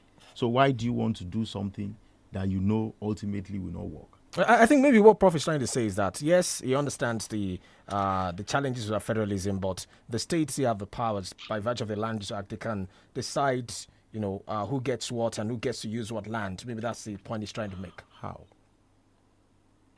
No, I need to, maybe Prof should clarify.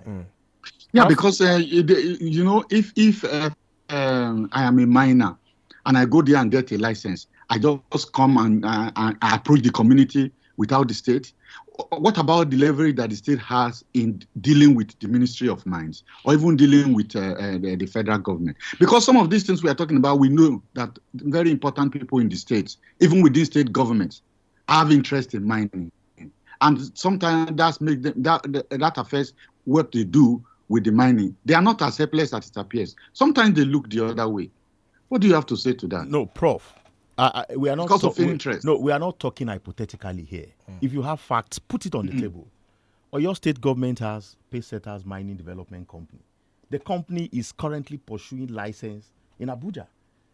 So if you know any company where state officials are complicit and looking the other way, say it here, and we'll join issue. Okay, because there is no such thing at the moment. We'll take a quick break. Sorry, Attorney General, we'll take a quick break. When we get back, we'll continue the conversation. Perhaps Prof would finish line of thoughts and then we'll go to Barrister as well. Stay with us, the podium. We'll be back in a moment.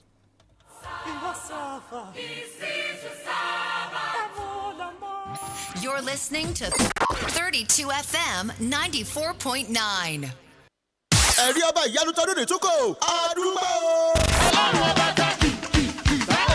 Ìsọjí alágbára ọlọ́jọ́ méje tìjọ Mountain of Deliverance Prayer Outreach Ministry. Orí òkè ìtúsílẹ̀ lẹ́yìn ilé ìbálẹ̀ aláàkà Ẹlẹ́bùlú Ìbàdàn láàrin ọjọ́ kẹtàdínlọ́gbọ̀n oṣù kẹta sí ọjọ́ kẹta oṣù kẹrin ọdún 2024 Wednesday 27th of March to Wednesday 3rd April 2024 13th Act of Covenant Anniversary Thanksgiving and Ordination Service. Àkòrí ìtọ́dún ní àpótí ẹ̀rí Act of Testimony. Agogo 5 sí 7 àbọ̀rọ̀ lẹ́ni ìsọjí lójoojúmọ́. Wá jẹ́ ìfàní iṣẹ́ ìyanu Jésù Olúwa pẹ̀lú àwọn wòlíì ìrántí àwa yìí. Lára wọn ni Prophet Dr. John J.P. Fìtílà, Bishop Abraham Olúṣẹ́gun Olùsọ̀yà aṣọ funfun, Prophet Dr. Sọ̀yà Bàbákẹ́bẹ́, Apostle Prophet F. Adébáyọ̀ Lawal àti àwọn òṣìṣẹ́ lárùn mìíràn. Olùdásílẹ̀ ìjọ ni Prophetess Dr. Mary Jẹ́mẹ̀ Amúbíyẹyà. Ẹni tí kò sí tí iṣẹ́ rẹ̀ sì ń fọhùn. Alágbàtẹrù tọdún ní Asmeri National Primary School. Fún ẹ̀kúnrẹ́rẹ́ àlàyé ẹ pè sórí 08055086237. Èmi ò ní gbẹ̀yìn bẹ́ẹ̀. Ọba kì í ọba. Kò bá jẹ́ 24, 29 tàbí 32 ṣáà ti fẹ̀yìn ẹ̀ pẹ̀lú wa lórí gbogbo ìkànnì ìbánidọ́rẹ̀ẹ́ kàn tẹ 32 FM 949 fẹ̀yìn ẹ̀.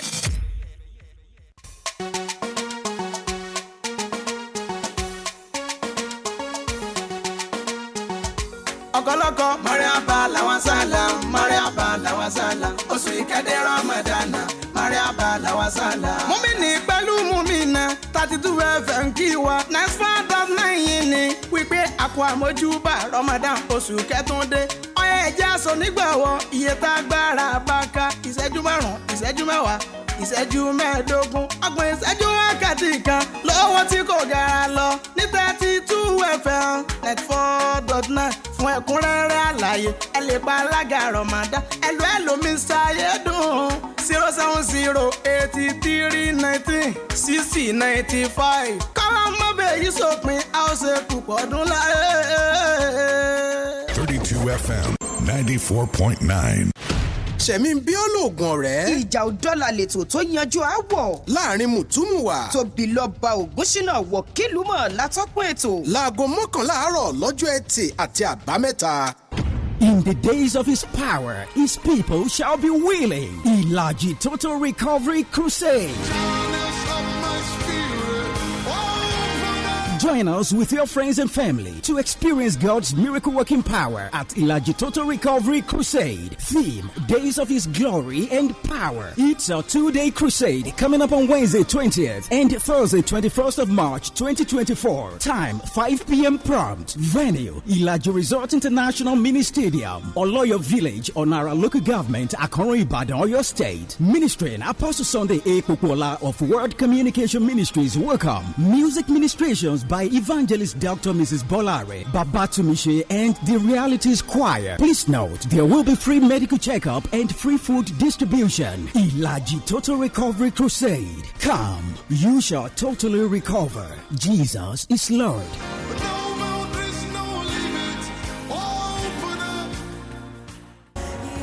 The Word of God says in 1 John 2:5 that whoever keeps his words, truly the love of God is perfected in him. By this we know that we are in him. Get deeper in his word with Pastor Gbenga David Olushola on the Voice of Direction from Christ Possibilities Center. Previously aired every Tuesday 8:50 to 9 p.m. but will now be coming to you every Sunday 9 to 9:10 p.m. Sit back as you receive divine counsel through the Word of God.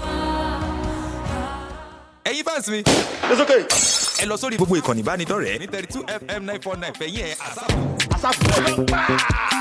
It's okay.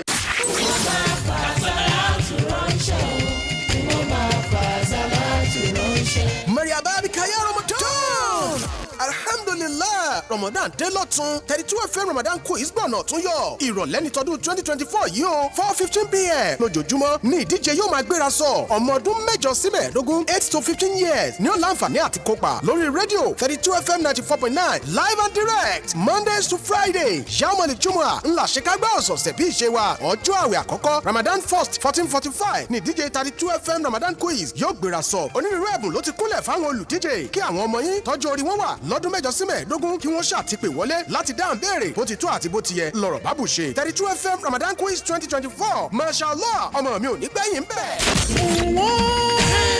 wọ́n máa fà sálátù ránṣẹ́ wọ́n máa fà sálátù. You're listening to 32 FM 94.9.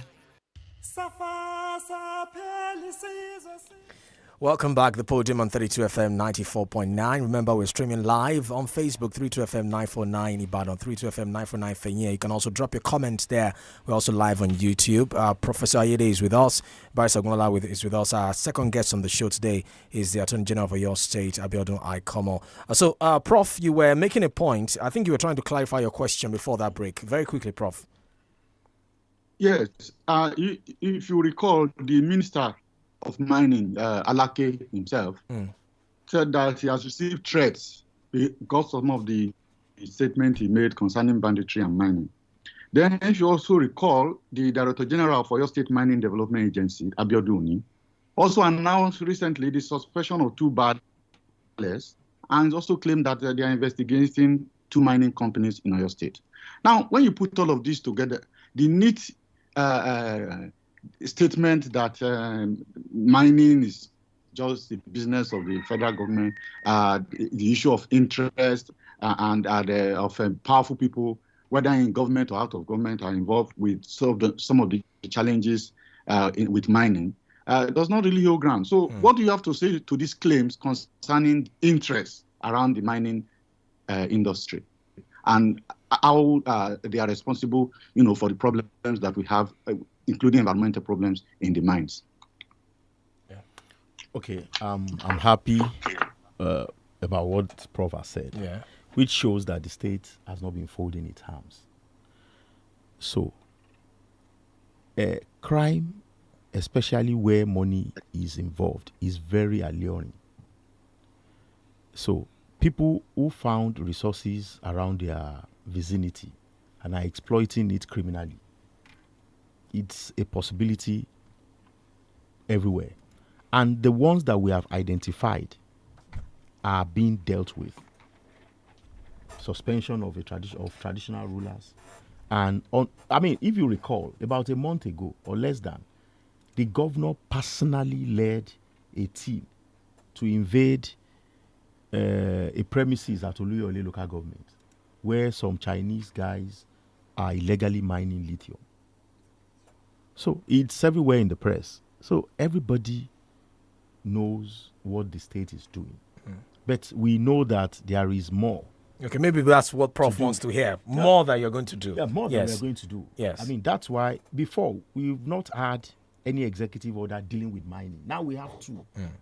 Let me go to Barrister now, your learned colleague. Yes.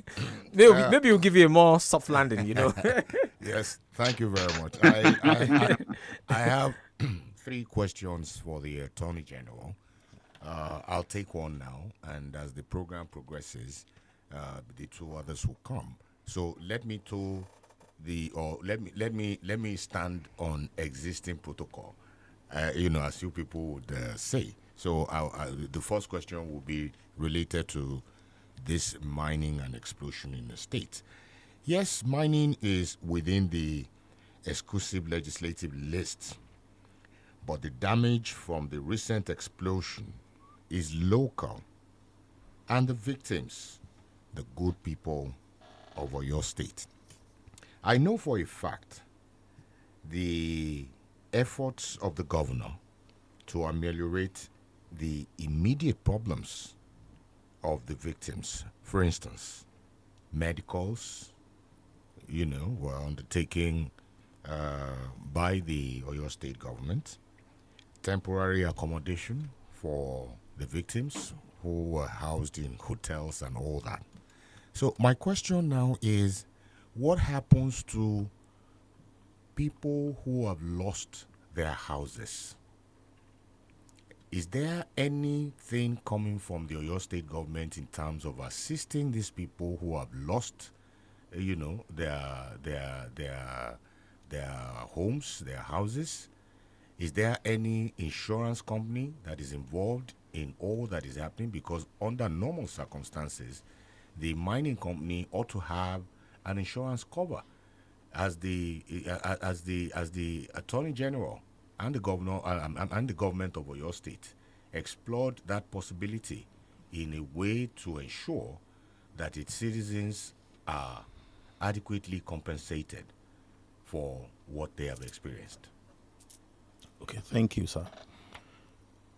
I'm not particularly or directly involved in the process, so I will not be able to give, exact information on the subject. But that said, I'm very, very certain that the government has plans to ameliorate the sufferings and the pains of the victims, as it were. If you recall, the government had set up a fundraising platform to help the victims of this occurrence. Like I said, I'm not directly involved, so I will not be able to give you how much has come in. But I know Nigerians are good people. Corporate individuals will have responded tremendously to that. Personally, the governor gave us an assignment, and myself, the Commissioner for Lands, the Chief of Staff to the governor, to even look for government quarters and report back to the governor. We had a meeting 2 days ago on the subject matter with a view to finding places where we can easily, settle these people. I mean, it's not final because the committee is still searching, but the government is not folding its arms. If you know the governor of Oyo State very well, he's a kind-hearted human being who feels the pains of everybody. In fact, more than what you will even expect. When the incident happened, for more than 4 days, the governor did not sleep. I saw him one day. I said, Your Excellency, your eyes, please find time to rest. I mean, so that is on a personal level. So somebody who could go sleepless for days because of an incident that did not, not that it affected him in person, will not leave them. The Commissioner for Information reported during the week that Oyo State had spent about 200 million naira on accommodation for these people alone. This is, and is still ongoing.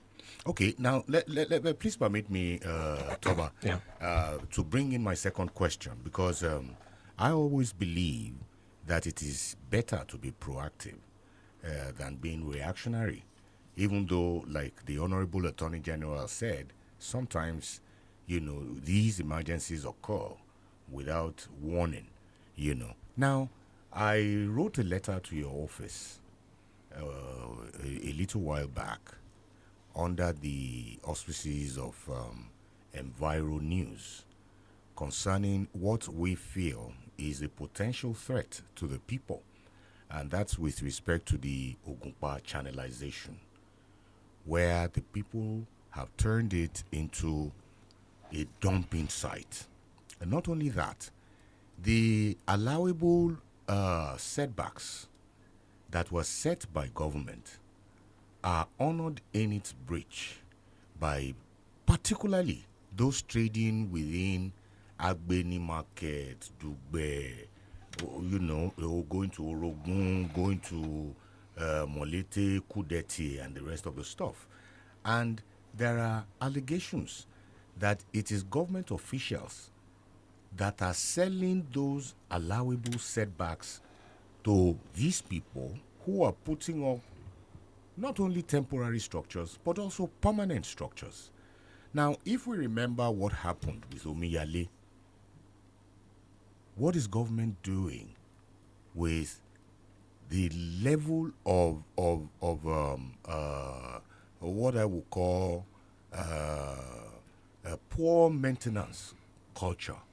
Because Ogunpa Channel appears to have been abandoned, despite the enormous, funds that were expended on that project. So my question is, what are we doing to forestall, especially now we are moving into the rainy season? You saw the first rain that appeared, that came. Somebody was talking about the amount of cubic meters, that fell on Oyo State. We saw flooding in Oluyole. We saw what happened in Olodo. What is government doing with Ogunpa channelization project? Right, AG. Let me go back to the question on the miners, because I missed something. You spoke about insurance. Okay. We assume that things are done right. You assume that the company has insurance. A reckless corporate entity that is storing explosives in a residential apartment. You assume that it has. Let us even say it has. I'm a lawyer. I know the way insurance works. Will insurance have covered a careless, storage of substances? Of course not. I doubt if any insurance, no matter, I don't know the wordings of the policy that will cover such careless, reckless damages resulting from recklessness. No. So that said, but I'm assuring that these people will never go unpunished. The law will take its course against them. It is already doing that. Yes. But the result will be there for all to see. Now, on Ogunpa channelization has a long history in this Ibadan town, in Oyo State. I mean, people of this generation will still remember Omiyale, like you said. The government is not sleeping on the subject matter. If you go round the river ways, as it were, in Oyo State, you will see that a lot has been done in opening it up, in building, walls around it, expanding it. The World Bank has spent, with Oyo State government providing counterpart funding, has spent hundreds of millions of US dollars on the Ibadan Urban Flood Management project, which started in 2013. The project it ought to have ended. It has been extended twice by 6 months, another 6 months. So we should give government some credit. This is not the way Ogunpa was. Go around, all the places from Molete to places around Bodija, you will see that they have widened it. You can see at the banks, cemented left and right. Let me tell you some of, so that you add it to what you're saying. Some of the observations that we made. For instance, the bridge in Shoka, that's on the express, the Lagos-Ibadan Expressway. I sent the photographs to your office. When the refuse becomes a heap, they go there and they start burning the refuse. And in the process, the pillars holding that bridge, I think I have it on my phone if I show you. So apart from the wastes, that are on that channel, likely to block the passage of water or the flow of water, there is also the threat to those bridges that run across the channel. And that is aside those I said are building on allowable setbacks that were set by the House of Assembly. Okay, thank you. Democracy can only thrive when there is responsibility and accountability from the governed and by the government. So if the government is providing resources, building infrastructure, and the people continuously dump their refuse and waste into the waterways whenever it rains in the night, how many people do you think the Ministry of Environment has as officials to man the whole of Ibadan? So, the role of government is enforcement. No. The role of government is enforcement. Yes. I'm just saying that with the best of enforcement mechanisms, it still requires a level of responsibility on the part of the people. And that takes me to what the government is about to do in Oyo State now. In a matter of, I don't want to say days, in a matter of weeks, you are going to see a brand new entity called the Rule of Law Enforcement Authority in Oyo State. The role of this newly minted entity will be to enforce laws. If you go around Ibadan now, if you pay attention at the market, at the entrances, you see big billboards by the state government. Tax evasion is a crime. You see it at the market, you see it in front of the secretariat, you see it at every entrance to Oyo, to Ibadan, to the state capital.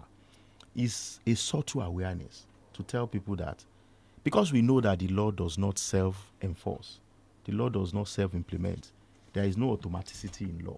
So the government, His Excellency, has now thought, okay, since people don't want to be ordinarily responsible, we'll drive responsibility.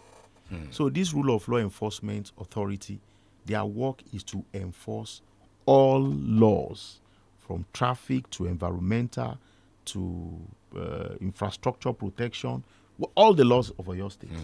And they will be, they will be serious when they start. So, and they will have a mobile court so that when people are caught, they are tried immediately. We believe that when that is done, we'll still, there will be some improvement. Sorry, just this. I will have my third question after the others have, because I must represent my constituency too. Yeah. I think we're veering into, AG's constituency where I'm going. Okay. It's a, lingering legal tussle between the state government and the ex-local government chairman. There have been different positions expressed about it. Some people have even said that maybe there should be an out-of-court settlement or even a political solution to all of this to put to bed, the crisis that has gone on for many years, and also to address the judgment debt on the state government. And I just want to ask you, because I read a report recently about the Minister of Power, Ijaodola, was at the governor's office during a working visit. They said that he was also there in company with some of the ex-LG chairmen to sort of amicably resolve this. and put an end to it. So is there an avenue that the state government is exploring aside the legal fireworks we've been seeing? I know in the last media chats, the governors talked tough, said they had been on illegal rascality and it was not going to release a dime of Oyo State money to those who want to. All legal means have been exhausted. They also gave their own reaction to his media chat as well. So is there an avenue they're exploring to resolve this lingering issue, because it's been on for many years? I can confirm that is going on. Okay. Personally, as the AG, we have been talking to counsel, to these people. In fact, we had a meeting, all parties meeting, attended by Otumba Bosun Ajuwon. When was that? When was the meeting? Last month. Last month, okay. So I believe that everything will be resolved soon. Okay. All right, let me go to Prof now. Prof. Hello, Prof. Are you with us? I'm here. Okay. I'm here. Yes, Prof. You have the floor now. Yeah. I mean, I'm happy that the governor is concerned about the government is concerned about enforcement, it's also intriguing that the concern has focused on markets. If you look at the city in Oyo State, especially Ibadan, people complain that not only there's littering everywhere, but that the tradition of selling right on the tar of the road seems to be something that this government has not been able to handle the way that Governor Ajimobi has done so. So is this law enforcement about revenue generation in the markets, or about actually restoring order, to those places, so that we can have clean and decent environment and very peaceful and organized markets? The objective of this innovation is multiple pronged. But primarily, it is to ensure that we have an orderly society, a more orderly society, which will help the developmental plans of the government. Business and development cannot thrive in any environment where people do not obey the laws. We have seen people being, hospitalized because somebody is driving on the wrong side of traffic and hits them. We have seen, somebody that is very influential in town had his leg amputated because he was knocked down by a vehicle driving in the wrong direction. So, we do not expect anybody to do this, but we know that will be mere wishful. It will be wishful thinking to assume that people will just do the right thing. So now we want to go out against them. And the way the law works, you are not going to arrest people if they do not violate the law. But if you violate the law and you are caught and you are summarily tried and the magistrate says your fine is X amount, you pay, which helps the state. And if you cannot pay, you go to prison. So it will be good for people to respect the law. Okay. All right. We are streaming live on Facebook. As a follow-up, I wanted to ask him, yes. Because this is another agency added to other agencies that are already on the road, including those that jack people's cars when they are not properly parked. Is there a comprehensive look at law enforcement in such a way that this organization will not have issues with the police, with Amoteku, with other law enforcement agencies that are already in play? It's not just another agency just to make the number. Duplication of resources. Yeah, duplication of duties and overlap. I'm personally concerned about duplication, multiplicity of agencies of government, personally. But this is a necessary entity that we are putting together to coordinate all the activities of these agencies. You see people working in silos, agencies that are expected to pull and push together are working at cross purposes. So the whole essence of this rule of law enforcement agency is coordination of the activities of these agencies, right, and make them more efficient. Okay, we're live on Facebook, 32FM 949 Ibadan, 32FM 949 Fenyia. You can also call us 0705 5000 949 or 829 7000 949 if you have any questions for the Attorney General in the studio. Barrister. Yes, because I don't want to go back home now and have my constituency ask for my head if I don't ask the Attorney General this question. Honorable Attorney General, our judges are being overloaded. Sometimes you go to the courts and you have on the cause list about 45 to 50 cases that a judge would be attending to in a day. You go to the magistrate courts, it is the same thing. And here now we are talking about mobile courts that will also require magistrates to man, those mobile courts. What is the situation? Because there's been so much call for the appointment of more judges for your state, the confirmation of acting justices, and the rest of the stuff. You are the head of the bar in your state. What are we doing about it? Well, there is no outstanding confirmation. The confirmation that was outstanding was that of the president of the Customary Court of Appeal. Yes. And that has been done. Oh, beautiful. Yes, that is off the list. Oh, beautiful. Now, on the appointment of more judges, there is a process that is in the works. I'm aware, I believe you know. And that will be completed without further delays. As the Attorney General, I'm a member of the Judicial Service Commission. And I know that as soon as the ongoing process is completed, another round of appointments will be done. No doubt we need more judges. Currently, we have about 21, 22 judges because Judge Owolabi had been seconded to the Gambia. So the numbers will go up.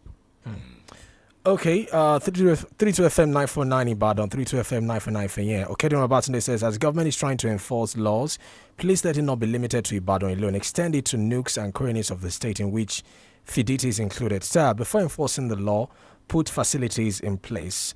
He says, imagine Chinese mining lithium in our country while, let me see now. Okay, while the cost of batteries is on the increase, they should be prosecuted. Can the state government partner with investors to establish battery factory in the state? Okay. He says, currently we are talking about the Bodija explosion and the government is still trying to solve the matter. Gold is now discovered at Monia Town. What are the things in place to guard against illegal miners so as to guide against all forms of pollution, be it land or water? So, AG? First of all, partner with the Chinese companies that are mining lithium. Let me make it light. I'm surprised that the person is saying nooks and crannies of the state, including Fidelity. Because that is my village. Oh, okay. Maybe he did that deliberately. Maybe he knows you. Don't forget your town. So, is there a plan to partner with investors? Since mining is here, we've talked about the legal side of it. There's also the legal side of it as well in terms of revenue for the state. Well, I don't know if there is an immediate plan on battery production. But, people should understand the way this governance process works. The government has a budget and the government has revenue. What are the components of the revenue here? The IGR, which the state makes, and whatever comes from the federal government. Your state is 28,000 square kilometers. It's about 9 million people. Put yourself, just sit at the driver's seat. Look at the dashboard. Look at the resources vis-a-vis the needs of the people. So it is what we have is grossly inadequate to deal with what we require. So there is no government who is not concerned about making revenue. Because, like they say in Yoruba, ti ba se o ba se. If there is no money, you cannot deal with your developmental objectives. So the government is concerned about raising revenue, partnering with investors. Why is the governor committed to creating the Ibadan Circular Road?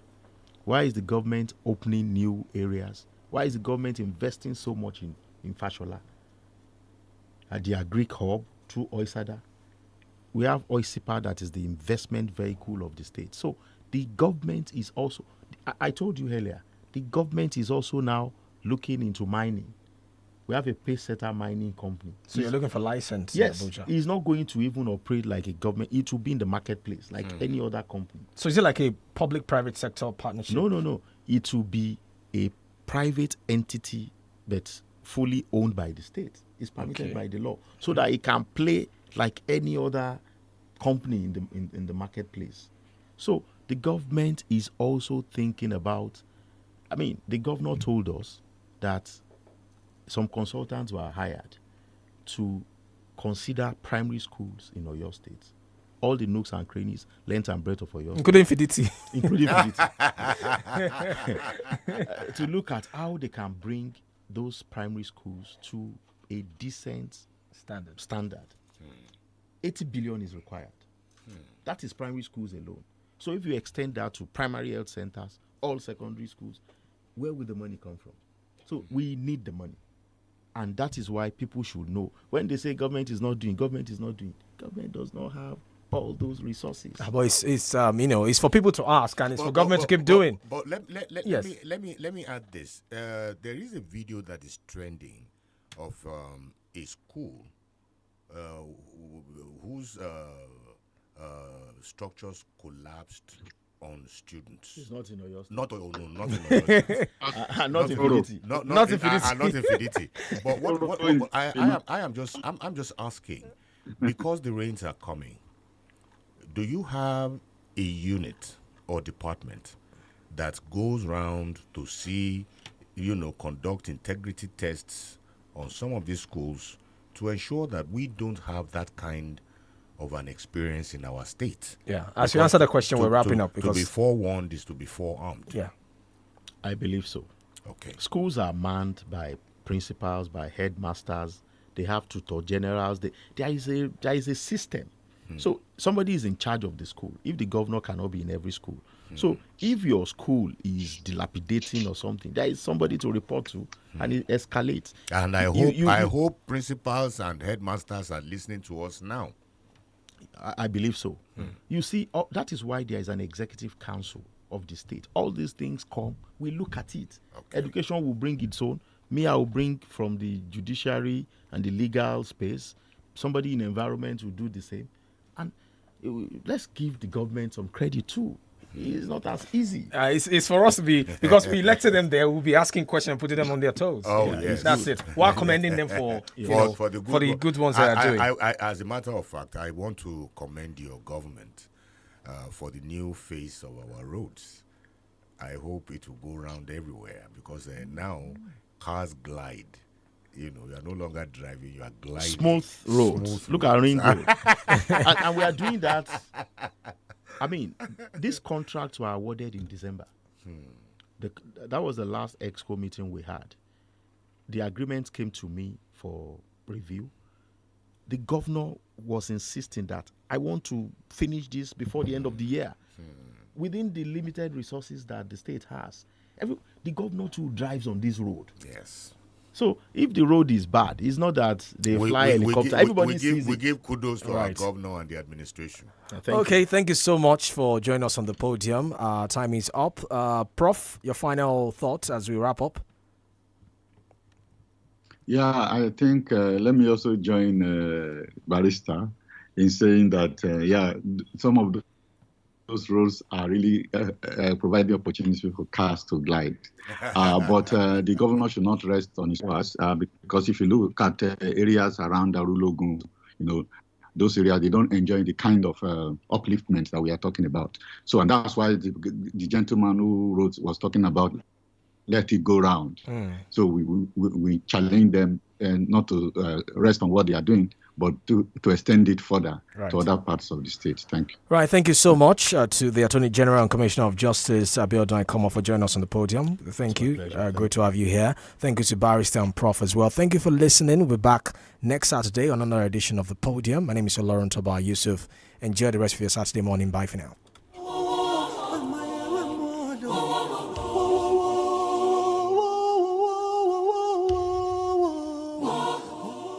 You're listening to 32 FM 94.9. Get ready for radio like you never thought was possible.